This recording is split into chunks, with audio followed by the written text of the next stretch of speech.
Thousands of people are expected to dawn the streets of Salt Lake City this weekend for the annual Pride Festival. And at this very moment, organizers are setting up. Our Jordan Tracy there with them in Washington Square Park. Jordan, what do we expect this year?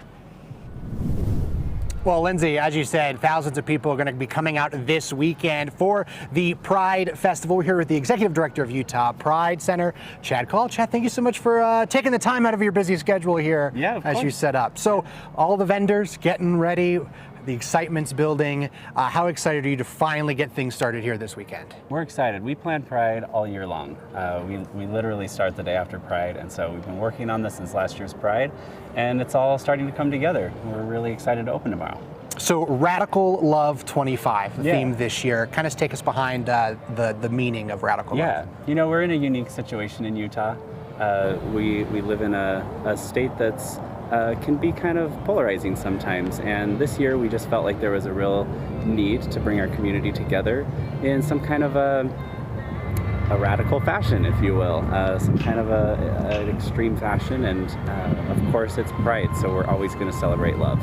Let's talk about that a little bit. You know, here in Salt Lake City, the city council and the mayor showed support for Pride. They, with the law about the flags, they decided to make the city flag Pride colors. Yes. But you also talked about the state kind of being polarizing on the community here.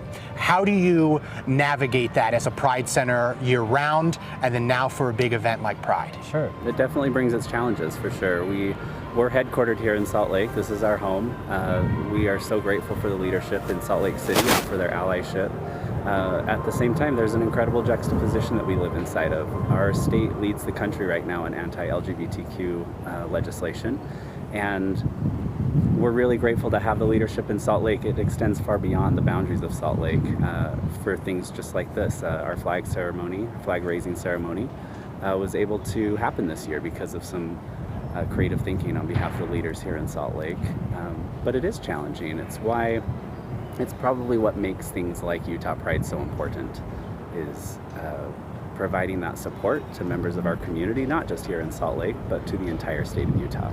Does it kind of give members of the community who might be outside of Salt Lake, who maybe don't feel as much support as maybe someone who lives down here near Washington Square does, to come out here and maybe feel supported in a community in this big event? Yeah, we hear feedback all the time.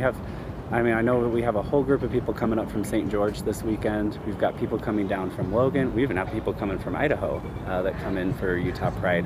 And there's just this overwhelming sense the reason they come here is to find community. They have their small communities. Utah is actually home to over 30 local prides throughout Utah.